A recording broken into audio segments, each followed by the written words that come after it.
হাসিতলা বেআইনা সকালে আসছি, দেখছেন কীরকম রোদ, সেই রকম রোদের তাপ, গরমও উঠে গেছে ভাই, খুব গরম লাগছে।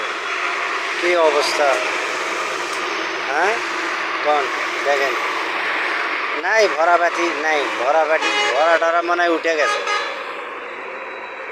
এই গরমে গাড়ি চড়িচ্ছে কম, দেখেন গরিব মানুষের খাওয়া উঠে গেছে, বুঝছে?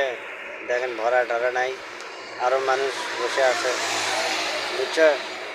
এই যে আসছে ওই কুত্তার বাচ্চা, আমার গাড়ি নেই, একদিন গাড়ি নিয়ে তারপর করছিল, বুঝছে? কালকে ভালোই বোমা মারা গেছে, ওই গাড়ি নিয়েছিল, কুচে দিয়েছিল, তুলে মনে করো মেলা 500-600 কুচে তুলে দিয়েছিল। হ্যাঁ 600 কুচে তুলে দিয়েছিল, নেগায় মনে করো ওটা গাড়ি নষ্ট হয়ে গেছে, 400 টাকায় গেছে। হোক যাক, ভালো থাকেন।